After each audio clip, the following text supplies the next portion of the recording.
मानो, नहीं तो ट्रेन छूटी। ये केवल अनुग्रह वायु, केवल अनुग्रह वायु चीख के कह रहा हूं, पकड़ लो पकड़ लो, नहीं बाद में केवल हाथ मलते रह जाओगे। केवल कृपा ही है, कृपा। ये शरीर नहीं बोल रहा है, पकड़ लो। ये केवल कृपा है जो तुम्हें भगवत प्राप्ति कराने के लिए, पकड़ लो। ये केवल कृपा है जो तुम्हें भगवत प्राप्ति कराने के लिए। रोज हम एक संकेत दे रहे हैं, अगर पकड़ पा रहे हो। कल कहा था सबकी वर्दी तैयार है, केवल आपको अपने तन का ये जो कपड़ा है इससे प्यार हटा दो जितनी जल्दी। पोशाक बनी बनाई तैयार है, भाव दे कि तुम्हें तत्काल मिल जाएगी गुरु प्रसाद से। नाम लिख चुका है, पोशाक नप चुकी, बन चुकी है, बस इंतजार तुम्हारे इस शरीर रूपी वस्त्र के राग का त्याग करने का है, और उसकी तैयारी हो रही है। उसकी तैयारी तुम केवल सहयोग कर दो। लेकिन नहीं, ये मलिन मन, ये मलिन इंद्रियां बस इसी शरीर को मैं मानकर भोगों में सुख के लिए, वो इसी से प्यार, इसीलिए बहुत दूर नगरी नजर आ रही नहीं, बहुत नजदीक दिखाई दे रही है।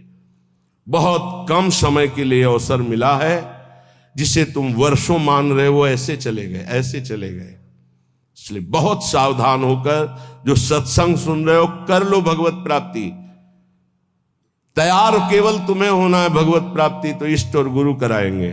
केवल तैयारी तुम्हारी है। अगर चूक कर गए, आपसे सच्ची कह रहे हैं, इस समय इसमें कोई जीवात्मा नहीं बोल रही। तुम ये बात समझ लेना। जैसे भूत का आवेश होता है ना, तो झाड़ने वाला कहता है ये भूत बोल रहा है। इसमें गुरु कृपा से परमात्मा तत्व बोल रहा है। अगर तुम पकड़ पाओ तो पकड़ लो। खुला तुम्हारे कल्याण की बाजार लगी है, ये बाजार लग गई कल्याण की। इसमें कोई साधक नहीं बोल रहा है, इसमें कोई जीवात्मा नहीं बोल रहा है। ये हम इसलिए परिचय दे रहे, पकड़ पाओ तो पकड़ पाओ।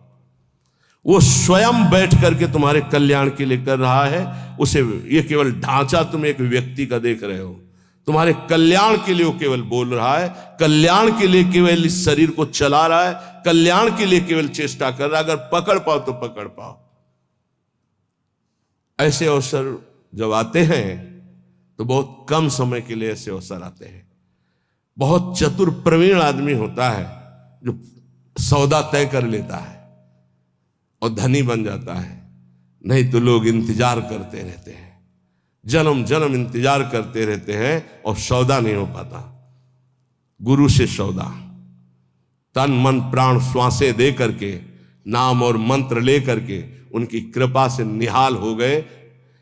आज तक जिसने सौदा किया, लेकिन सौदा कोई बिरला ये कर पाता है। तन मन प्राण श्वासें गुरुदेव को दे दिया उनकी आज्ञा पर, और नाम मंत्र ले लिया, उसके प्रभाव से भगवदानंद में डूब गया।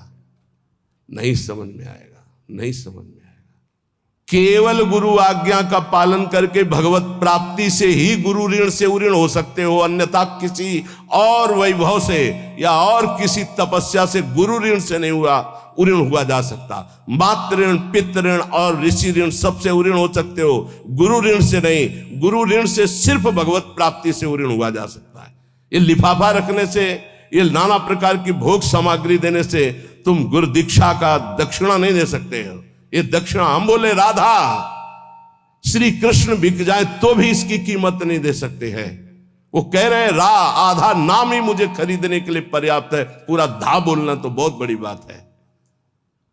श्वास, प्राण, मन, तन समर्पित गुरु को, उनकी आज्ञा पर कर्तव्य कर्म करना।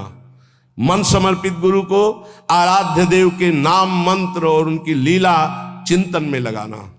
श्वास कोई खाली ना जाए, ये भेंट गुरुदेव को। तन मन प्राण कहते श्वासों को ही। अगर तन मन प्राण समर्पित हो गया तो सौदा पक्का। वो तुम्हारे अंदर है, किसी साधना से वो बढ़ता या घटता नहीं है। असाधन से घटता नहीं, साधना से बढ़ता नहीं है। ये अज्ञानी जीव नहीं समझ पा रहे। साधन से वो बढ़ता नहीं है, असाधन से घटता नहीं है। केवल असाधन त्याग से साधना करने से पर्दा हटता है बस। तुम हटा पाओ ने खुद हटा के दर्शन दे देंगे।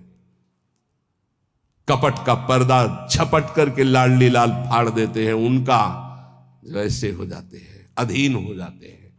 पर ये अहंकारी जीव अधीन होना जानता ही नहीं है।